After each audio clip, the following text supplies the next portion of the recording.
You're listening to The Bold Blueprint with Claire Bartlett. This is the go-to podcast for business owners who are ready to be bold, step into your power and claim the success that you deserve. So whether you're an established business or just starting out, this podcast is your weekly dose of unapologetic inspiration, empowerment and actionable advice to take your business to the next level. Today's episode is brought to you by Xero Accounting Software, a champion of small businesses and a proud sponsor of the Bold Blueprint podcast. Managing your business finances can feel overwhelming, but Xero simplifies it all and gives you the power to keep your books in order and your mind on growth. Xero have amazingly offered a 50% discount off your first 3 months with them. So if you'd like to take advantage of this amazing deal, just follow the link in the show note. But for now, let's jump into this week's episode. Hello, everyone, and welcome to another episode of The Bold Blueprint. Today, I am joined by Ian Norton, the Confidence King. He is an elite confidence coach, and I'm so thrilled to have him today because, honestly, wait until you hear his journey. It has been a ride, and I cannot wait to share with you how he got to where he is today and how he now supports people in building that confidence to move their businesses forward. So, Ian, thank you so much for joining me today. It's an absolute pleasure. I am delighted. It's great. Good. So, to start us off, do you want to talk about the journey that you've been on, how you sort of ended up where you are today, and if there was any specific pivotal moments that led you here? Wow. How long have you got? I know.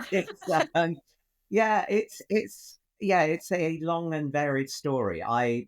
Basically, childhood was great. I didn't come from a terrible, abusive family or anything. My family were great. They were very military. My dad was ex-Navy. My brother was ex-Army. It was a very male-dominated business, kind of family environment. But, it was loving. It was friendly. I had everything I needed. School was fine. That was all okay. But I was a real people pleaser. Mm-hmm. And for reasons which will become evident as I go through my story, I never felt like I fitted in. And my parents were they worked really, really hard and they ran fish and chip shops. And to better everything, they then moved us from South London to the heart of Surrey in Cobham, which was very, very posh, and sent me to this school, which again, it was a really good school, but, everybody was very posh. Everybody was very wealthy, and so I never felt like I fitted in. So I spent a lot of time creating a persona to try and cover it, or avoiding things. Moving forward to when I was like in my late teens, early 20s, I got involved with a very bad group of people that I didn't realize at the time were, but through people pleasing, ended up in prison.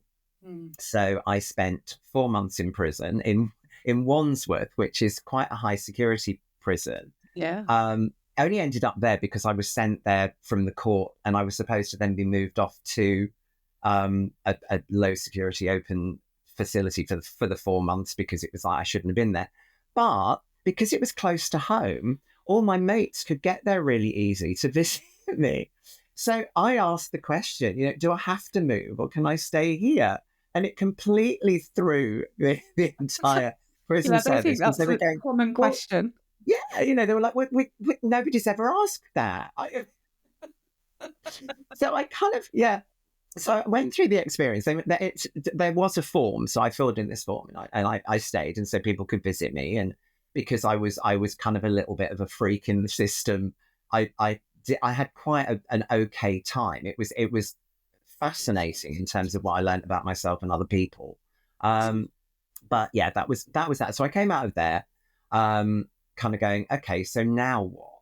Because back then, I'm 63 now, so like it's a long time ago, and the attitude was very, very different. So it's like, well, okay, there's a lot of doors that are now closed to me. So what does that mean for me? And I started looking. I discovered this person called Tony Robbins, and I bought every book. I bought every cassette for people listening to this that don't know what they are. They're the little plastic things that we all used to listen to music on.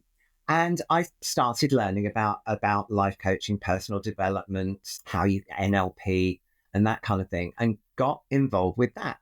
On the way, I was working as an actor because, again, it was something I could do without judgment and without any issues on where I'd been or what I'd done. And I ended up working at a finishing school in London, which at the time was globally recognized as the place to send your offspring to teach them about etiquette, deportment, protocol. And again, being me, I was always kind of like, say yes and figure it out later. Yeah. So because of that, any of the kind of slightly more challenging requests that came into the school were sent my way. And one of those was to work with Princess Diana, because she got married. She was obviously exposed to a lot of media and a lot of attention, a lot of stress. And because we were in Kensington, it was like a quick walk down the road to Kensington Palace.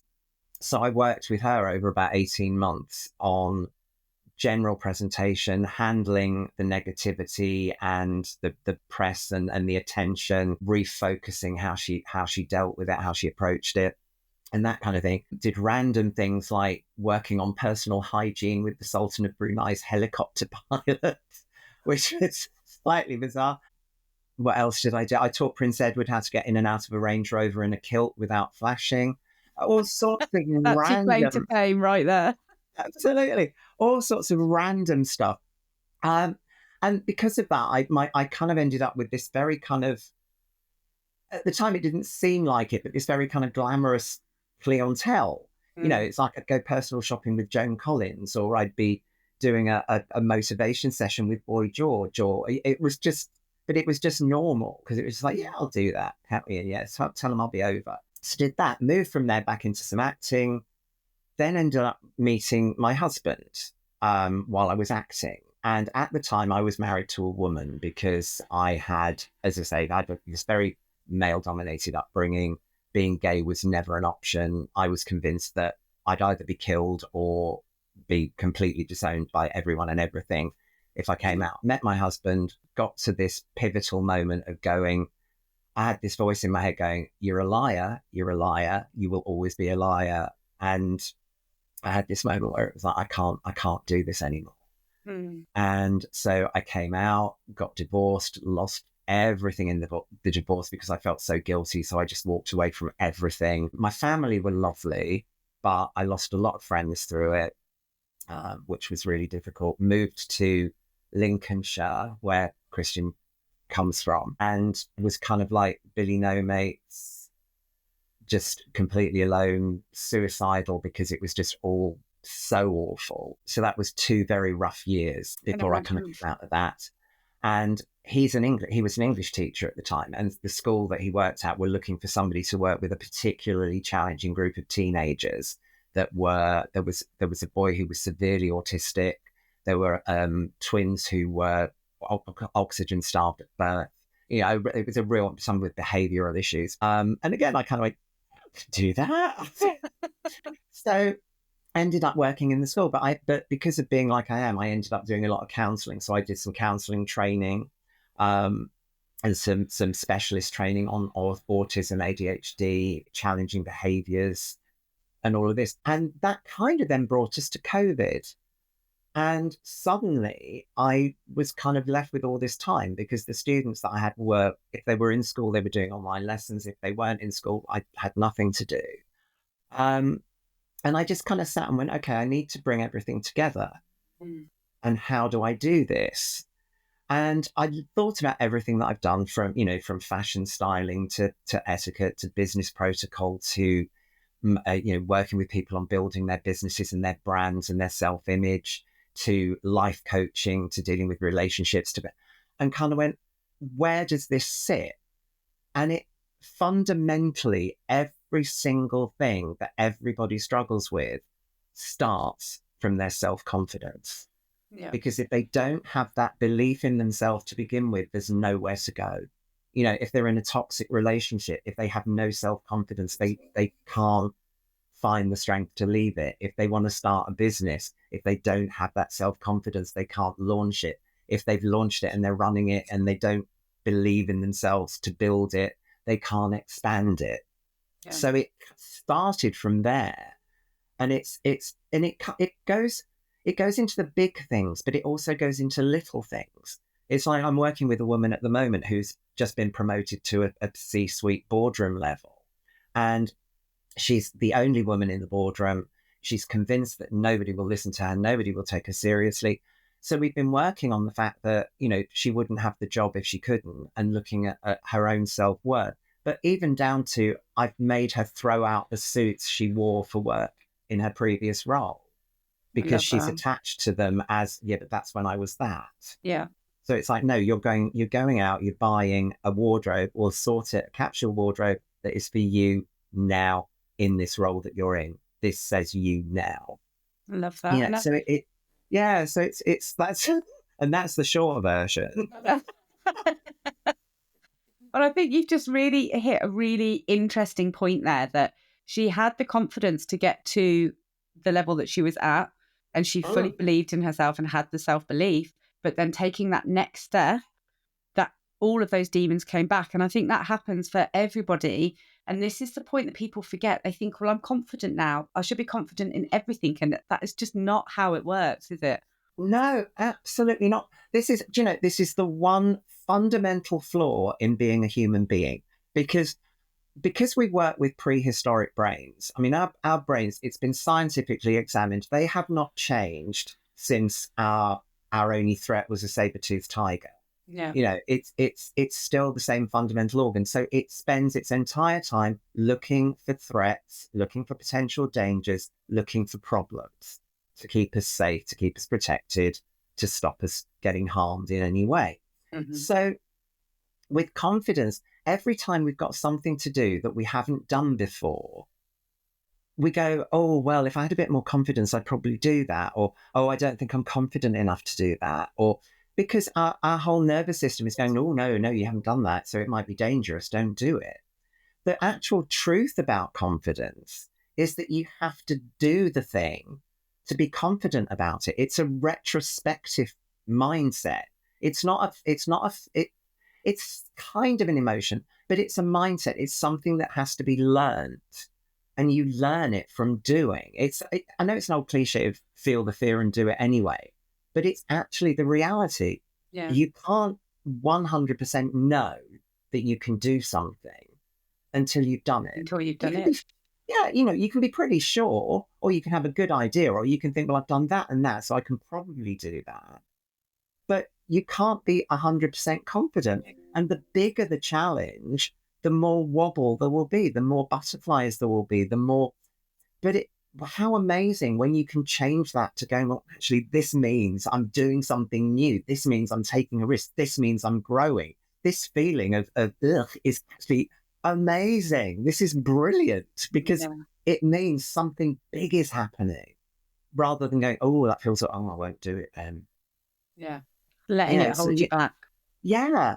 And that's what it comes down to. It's having that sense of certainty in yourself that you will be okay no matter what. I mean, what I often say to people, like you, Claire, I'm sure that during your life, there have been times when you've been lying awake in the middle of the night going, I can't do this, or I don't know how to do this, or I can't see a way out of this. Many times.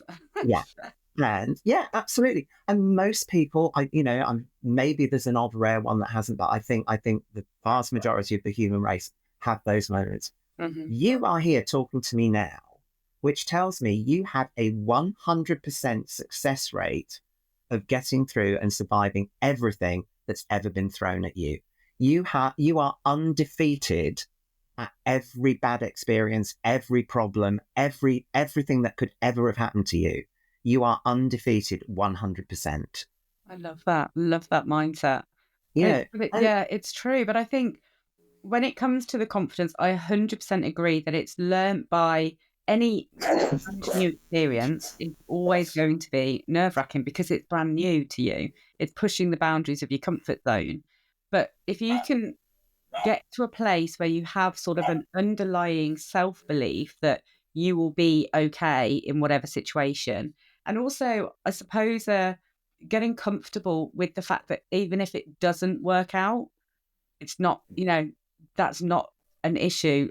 The failure isn't really a thing. It's just a learning opportunity. And and all of those things. I mean, like you said, through my journey in business, there has been a million times where I've had to really push myself, dig deep and feel the fear and do it anyway. Yeah. But I've chosen to do that. And what's helped me is every time that I have done that, the next time, whatever it is, the next new situation I found myself in, I can look back and say, well, I've already done all of these new things and survived. So Yeah. I know that this one of my favorite terms is to getting comfortable with being uncomfortable. Oh, absolutely. It is. It's trusting in yourself. This is what I mean. It's that self-belief Yeah. that you will be okay no matter what happens. What's the worst that can happen? It's like, it's like if you walk out on a stage in front of 5,000 people and you muck it up. Well, nobody's going to die. A Yeah. day later, half an hour later, the majority of people that were there won't even remember. Mm-hmm.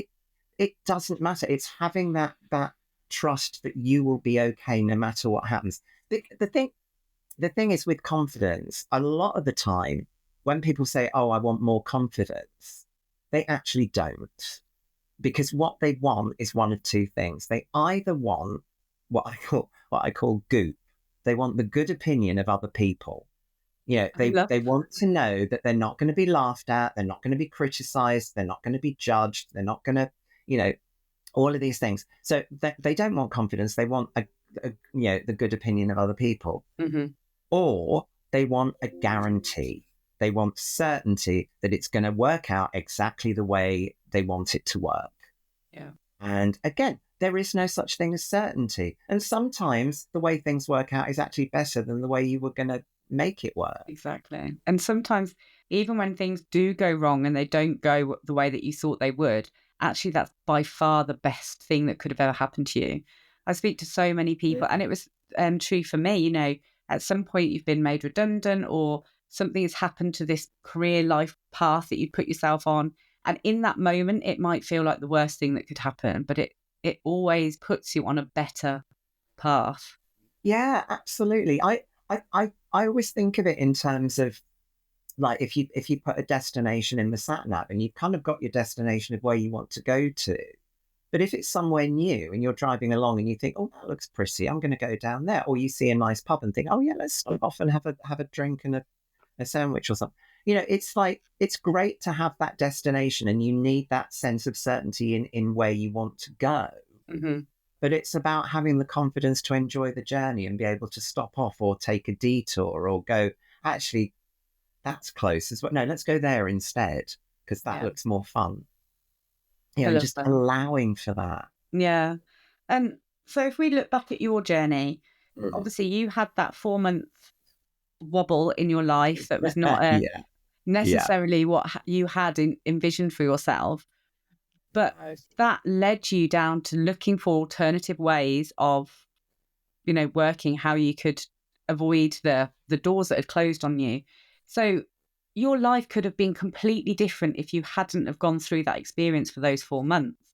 But one thing, we're talking about confidence, obviously, Yeah. and you have worked with some huge names through the years. And a Yeah. lot of people would instantly be like, God, I would never have the confidence to help Princess Diana or all of those things. So where do you think you found the confidence in those moments to just be like, well, that's no problem. I'll go and see old Di down the road and Yeah. sort her out. I think for me, it was that FM. I won't say, but that kind of FM mentality, that it was like, because I came out with that belief that at the time, your life is over. If you've been to prison, that's it. Yeah. You'll never work, you'll never have anything, you'll be hated, you'll never be trusted by anybody, you'll never, but all of this. I hasten to add, it was something fairly minor that I did. I was transporting fake credit cards from them to customers and stuff, and Right. kind of didn't really know, but kind of knew. So, but it was nothing terrible. But no, I think it was that I am going to prove that this is not going to finish me, Mm-hmm. because it wasn't entirely my fault. I own the fact that some of it was, but ultimately, and it was like, I'm also putting it out there so that nobody can ever go, oh, if you don't do that for me, I'm going to tell them that you were inside. Yeah. So it's always been out in the public domain. So, and I've been very much like that with everything, that it's like, if it's all out there, nobody can hold any of it against you. And I think in terms of my resilience, that's where it came from, because it's like dealing with somebody like Princess Diana. It was almost a case of, you think you've got problems, try to, and it weirdly kind of put me on a level with these people, because they were as fascinated about that experience, because, to be fair, it's not an experience that most people have. No. And in my social circle, there's, I'm the only one. But it's, so it's not something that everybody experiences. So they were interested to know what it was really like, because everybody's image of it is just what you see in films and TV shows and stuff. And the reality isn't, like with everything, the reality isn't like that. So it kind of was a great leveler, because their kind of expectations were kind of, oh, this is interesting. Yeah. And I wasn't a threat. I wasn't somebody coming in going, oh, I've done all these courses and I know all this stuff, and I'm going to tell, and you need to do this and you must do that. But, I could go in going, look, seriously, I've dealt with, like I do now. It's like, I always say, one of the first things I say to people when I start working with them is, if I say I understand, I genuinely understand. I've been through prison, I've been through coming out, I've dealt with my mother's dementia and her death, I've dealt with bereavement, I've dealt with divorce, I've dealt with building and losing businesses, I've built 2 that crashed and burned. I've built one that my partner ran off with all the money and screwed me. It's like, so when I say I understand, I'm not coming from, yes, I've read a book on it or I've done the course on it. I'm going, actually, I have, so that I could help myself. So now I can help you. Yeah, you've had that lived experience. Yeah. When we're talking about, like we said, Princess Diana, for instance, and the big names, what I've experienced through my journey and meeting people that I have previously, had on a pedestal, they're people that are further down the journey or really inspirational for me. But when you meet them, they are just the same as you or I. And I think that really helped me the first couple of times where I met these, inspirational people in my world. And I thought, you started exactly where I started. Everybody does. The whole world is a level playing field. And I think that can really help as well, especially in today's world where you have the Insta lifestyles and there's so much of the perfection online. The reality is rarely shown. And then you can get that comparisonitis, you can get lost in, oh, they're doing all of these things and I'm not there. They're better than I am. And it's just not the case at all. And if you people say never meet your idols, don't they? But it's because the bubble is burst. Yeah, but that's the thing. I mean, that whole theory about never meeting your idols was the whole point, that when you meet them, you discover that actually they're flawed like everyone else. They have their own issues like everyone else. They may have fame, they may have money, they might actually have the Lamborghini and the big house. As opposed to all the Instagrammers that just pose in front of one and pretend. But but ultimately, they have the same fundamental worries. They have relationship problems, they have business problems, they have emotional, physical, all the same things that everybody else deals with. And it's interesting when you meet different people, and like you say, it's that terrible comparison thing. But again, it's shifting it from going, oh, well, look at them and look at me. It's like, well, if they can do it, so can you. Yeah. But they've been doing it for 10 years. It's like I started this latest version of what I do about 18 months ago. But I brought like 40 years of knowledge and experience into that. Yeah. So, okay, I've made progress a lot quicker, but it's not okay. That's 18 months. And why have I been going 18 months and I'm not where he is? It's like, but I've brought all of that with it. And that comes with experience, with contacts, with knowledge about how to market or what to do to build a business, how to react quickly if things are or aren't working. Being one of the big things, being comfortable with who you are. because so many times when I'm working with people on their businesses and they it's the same thing that comes up, that they go, oh, well, if people meet me, they go, oh, I didn't expect you to be like that. And it's like, you know, they'll go on social media with these scripted kind of, I want to be professional presentations, and there's none of them in it. You know, it's not, it's you know, social media is there to be social. It's like, let people know who you are. People are really mistrustful now, with good reason. You know, there are so many. I got scammed twice over Christmas and had to get PayPal to get my money back for things that I thought, oh, that's nice, and they disappeared. You know, so people are mistrustful, and they need to see that you're a real person. Yeah.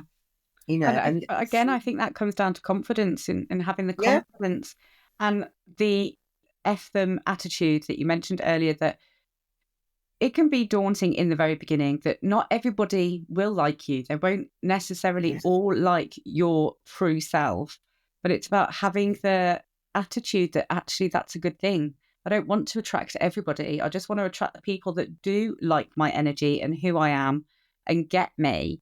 yeah, And having the confidence to then go out and be, I was going to use the hot word, authentic, but yeah, be but your true it's self. yeah, but it is true. I mean, I know authentic gets overused, Yeah. but it is. It's so important just to be yourself. And yeah, it's a sad reality, and one that you have to accept. If you are going to go into business, you are going to have to use social media. Mm-hmm. It's, you know, it's a given. Yes, there are other routes, but it's a big part of it.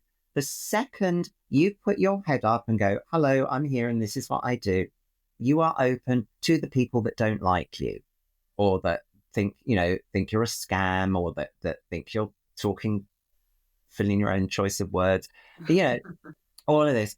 And it's you you know, I won't lie, to begin with, it will hurt. Yeah. And it will make you think, oh, I better not do that then. But you have to get past that. And again, this comes back to confidence. It's like you have to be okay with, you know, it's like you could do the same. I mean, again, I suppose if this comes from my acting background, you can do exactly the same performance 300 times and get 300 different responses. Yeah. You know, I loved it, I hated it, it was okay, it was boring, it was brilliant, it was, you know, and it's the same with people. You have to be able to get to that point where your self-belief says it's about them and their perception, not about me. They're not right for me. You know, it's like when you put out offers and things. Sometimes I'll put a thing out about, you know, I'm thinking of doing this, and people go, oh God, yeah. So it's like, fine, okay, we'll work on that. You put something else out, it gets nothing. You can either go, oh God, I'm so rubbish, I'm a failure, I can't know you. Or you go, okay, it's not the right time for that. I'll put that on hold, Yeah. keep that for later. Not the right time. Yeah, no, leave it for now, and move on. I But think it's that comes with experience, lived experience. So I remember, and I talk about this quite often, the very first time in in my business that I lost a client. Um, that was yeah, such, it felt like such a personal attack to me. It wasn't at all. It actually had yeah, absolutely nothing to do with the quality of our work. It was purely something that suited the client better. But yeah, I really felt it. I took it personally. I had to yeah, leave the office and go and phone my husband in tears, like, oh my God, is this the end? You know, the panic. yeah, But that was the very first, it was a new situation for me. yeah, Now, in reality, I don't blink an eye because I know that there'll be more coming. It's nothing to do with me. It's a them, you know, situation. yeah, But I think it does come with lived experience, that each time you face these things, and if you put an offer out and it doesn't do well, I think in the beginning that is a hard thing to overcome. But once you've done it 10 times and realize that not everything's going to land as you maybe thought it would, and you learn from it and move on, it's very different emotions that you'll feel the first time to the 10th time. So yeah. it's about knowing that and working through those emotions, isn't it?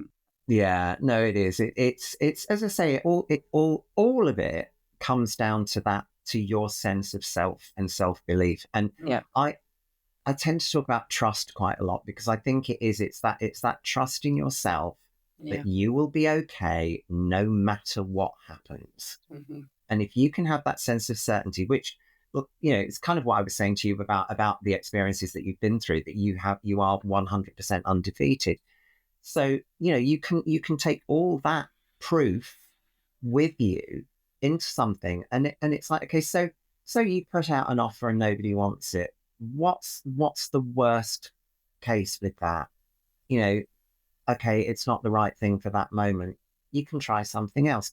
Or what is it about it that's not quite right? Is it your approach? Is it, a lot of times I was talking to a woman the other day about her social media, and she was so, she was like, I'm doing it all right. I'm doing everything that I was told on this marketing course, and I'm doing this, and it's like, yeah, but look at it from somebody else's point of view, not you looking at it. Look at it from a stranger or a potential client. It's all business. It's all, I do this, I do that, I offer this, I offer that, I do this. There's no her in it. Yeah. There's no interaction. There's no genuine getting to know that person. And equally with the business posts, there's nothing about the clients. Mm. It's all what she does and what she offers, not what's it. Any potential client is looking, going, well, what's in it for me? What can you do for me? How can you make me feel better? Yeah. And that's missing. And the whole point of social media is get social, let people see who you are. It's like with Facebook having the professional page, so that you can promote business, but you can also show yourself. Mm. It's so powerful, because people can go, oh, I like them, or oh, they're quite interesting, or oh, they've got a dog, I've got a dog, I'm excited, or oh, I wanted to try that wine. That's not. Oh, I wonder what it's like. Yeah, and you You're can zooming in on the wine labels, are you? Yeah, oh, always, always, always. And it's all those kind of things. But It is. it's they feel like they know you, and Yeah. then they're more interested to maybe get in contact or respond to something. Yeah. But And I it's think, yeah, sorry, I think it's more needed than ever now, because there are so many scams and people have been burnt so many times. But it's even more important for them to really feel like they have a relationship with you and they know you already. And I think in so many industries, it's a real personal choice whether they think they're going to get on with you, especially in our industries when it is coaching and things. Am I actually even going to get on with you and feel like it's going to work? And you need to be showing your personality for them to be able to make that informed decision. So yeah, I think it's really important. And people in certain industries, especially, people feel like they have to be a very certain persona. They need to be professional. They need to wear the suits and ties. And actually, that's just not how it is in today's age. You no, can and be whoever you want to be. yeah, it's about again, it's the mindset, it's the approach. People, we want to be helped. We don't want to be lectured. Yeah, Whatever it is, even if if it's doctors, if it's lawyers, if it's even the big heavy stuff. I don't want someone in a suit to sit there and lecture me. I want them to help me with the problem that I've come to them with. yeah, And it's that shift. And as I say, it's showing the person. It's like, if you don't like me, that's fine. I'm okay with that. If you don't want fierce self-confidence and a slightly warped sense of humor, again, I'm not the right person for you. If you don't want to be called out, if you're pussyfooting around and not doing what you said you were going to do, again, don't come to me. That's fine. I'm okay with that, because I'm there for the people that do. yeah, One of the things that I've been told I need to get put on t-shirts for some of my clients is, I'm not a good girl and that's okay. Because again, so much of the stuff that comes up is like from when they were little, being told, no, good girls don't do that. Good girls yeah, don't behave like that. Good girls don't answer that. Good girls don't do that. yeah, But this is, but it's being okay with not being everybody's first choice. yeah, But yeah, for the people that are right for you, if you show yourself, they will come to you because they can see who you are, mm, and they'll approach. And again, don't even get hung up about likes and comments and stuff, because a lot of people don't always comment. They don't always like, but they follow. That's And so they watch. true. I call them lurkers. So they have never, and so many of my clients have come to me this way. They've never engaged in anything that I've put out. And then they just pop into my DMs one day or send me an email. I've been following you for X amount of time and I would really love to have a conversation. And in the beginning, again, it can feel like, oh, I've only had 10 likes on this post. It must not be what people are wanting, but it's having the trust in yourself. It does a lot come down to trust for sure. Yeah, no, it is. It's that again is another big thing with that. But people go, oh no, nobody's commenting, so I must be doing something wrong. But again, I always say to people, well, how often do you read things and scroll past, but you don't necessarily like it or put a comment? If it's late at night or it's first thing in the morning, or you're on the train and you hit your station, or you're just bored. You don't comment on every single thing you read, but you're aware of it. Yeah. So why should it be different for other people? Yeah. Put yourself over there briefly as well. It's another thing that really helps. Yeah, it does. Now, time is going on, but I can't not speak. No. This is just an amazing conversation that I could have all day. But I do ramble. I do go off on a. No, this is the thing. This is the only issue I have with podcasts is I have to limit the conversation. And honestly, so many times I could speak all day. But one thing I really want to speak about with you, because you mentioned it a lot when you were telling us your journey, is about being a people pleaser and how that didn't serve you well. Realistically, it never serves anybody well. But it's such a common trait. And I think, especially, so I'm a huge empath. And for me, I really struggled with not always being able to give everybody what they needed. So how did you overcome that? And how did you start to realize that actually that wasn't a trait that was serving you? I think obviously ending up in prison was a big hint. Well, maybe this wasn't the best way to be. But in all seriousness, it was, in as much as it gave me time to start thinking about it. And it's like a lot of the time, it's people don't even realize that they're people pleasing, because they think that they're being these giving people, and that they're being very, there's this sense of humility and being humble, because I'm just giving of my, I'm giving of my time, and I'm giving of my energy, and I'm doing all this for other people, and I'm putting myself last, and doesn't that make me a good person? It's like, no, it makes you Victorian. It's just, but it is, and they think that this is, it's coming from a place of being good and being kind and being generous. And it's actually coming from quite a selfish place, because you're getting the satisfaction of doing all this. And it's not a healthy thing. It comes down to the 6 human needs that Tony Robbins used to talk. When I did my training with him, we did quite a lot of work on it.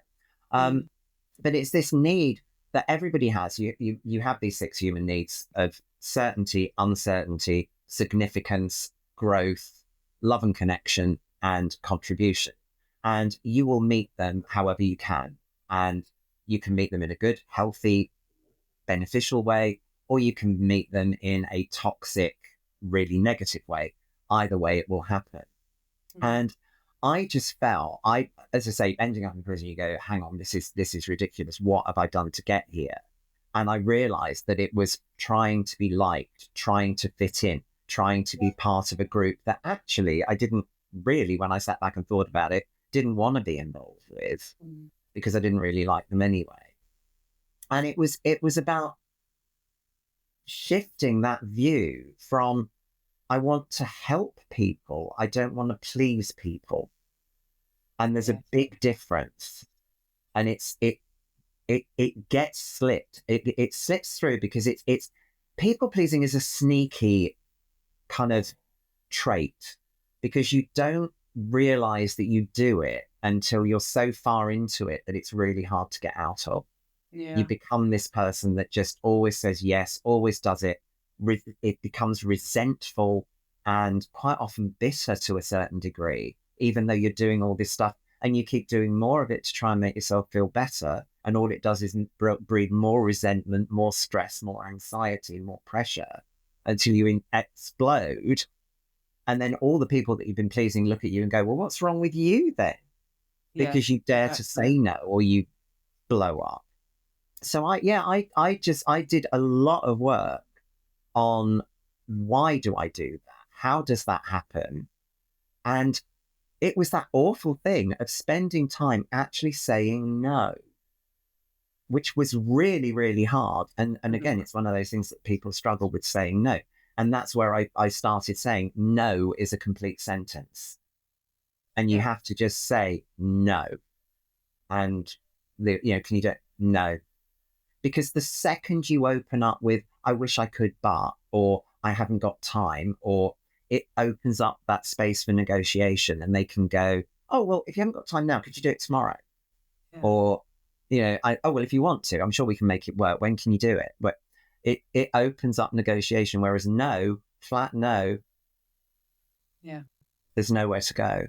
And it was uncomfortable in the beginning. Those very first few, I remember, because I was exactly the same as you when I was younger. For me, it was definitely trying to fill my own bucket, I suppose, and trying to make myself feel better by making other people. And I was so desperate for people to like me when I was younger.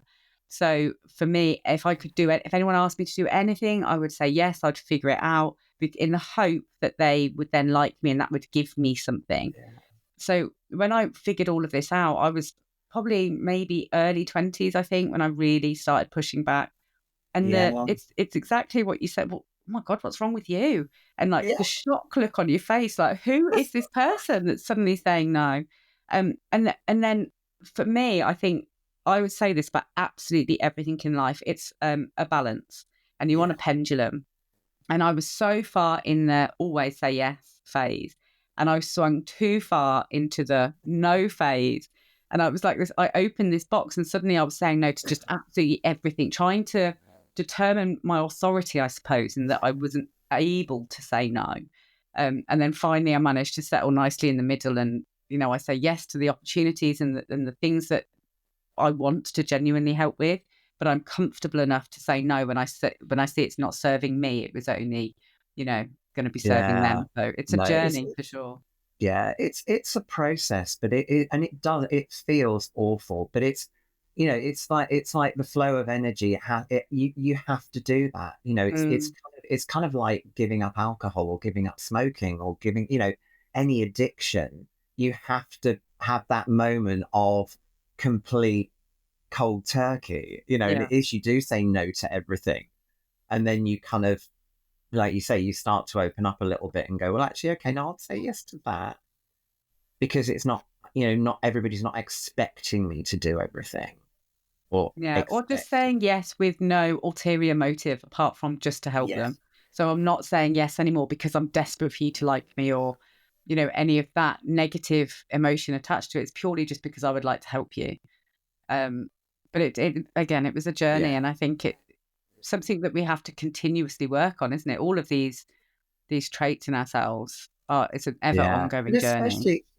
And especially if you are starting out in business, if you're new and you're just starting, the kind of fear of saying no, it's like if somebody says, oh, well, particularly if you're doing coaching or holistic healing or anything like that, and somebody says, oh, well, can you see me at 9:00 tonight? The kind of fear of going, well, actually, no, is really great. You end up saying that you'll work weekends, you'll work anytime, day or night, just because, oh God, because what if they say no? I might have lost a client, and so actually working on those boundaries again is something that is really important. It's that thing of going, okay, make yourself less available to make yourself more valuable. Yeah. And it's a really tough thing to learn, but again, it's really useful. And if you can start from there, it only strengthens your business as you go forward. Yeah. One of the best pieces of advice I ever got when I first started business was, don't say yes to every client that wants to work with you. And I remember them telling me that and me thinking, well, why would you ever turn money away? And they explained the reasons, and I listened. I did take it on board and I listened. And there was only a couple of times in those early years that I went against my better judgment and agreed to work with people. How And did they that work? were the biggest headaches. They, paid you the least money because they're always the tightest. And Yeah. it's a lesson you've got to learn, that actually you do need to trust your judgment and your gut, and don't just say yes to everyone for the money, because the money will come anyway. You might just have to wait for the next client. Oh yeah. No, again, it's a lesson to learn, and the earlier you can learn it, the less grief you go through. Yeah, exactly. Ian, thank you so much for joining me. Honestly, I've loved our conversation and genuinely feel like I could speak to you all day. Oh, bless you. Thank you. It's been lovely. Good. If people are wanting to learn more about you or see how they can work with you, where are the best channels for them to come and find you on? Either the website, which is iannortoncoaching.com, or, to be honest, the best thing is to just find me as Ian Norton on Facebook, because that, as I say, that is everything about me. There's some of my story. There's me day to day, so you know what you'd be letting yourself in for. Well, I'm going to go and find a wine bottle and zoom in on the label and see what you drink. Oh, there's plenty of those. But yeah, no, that's probably the easiest, because those, as you say, Facebook has everything, or the website. Brilliant. But yeah, Well, it's been lovely. Good. Thank you so much. I'll put the links in the show notes for everyone. But thank you all to our listeners. I hope you have enjoyed this lovely conversation with Ian, and I will see you all next week. Take care. Bye, everybody.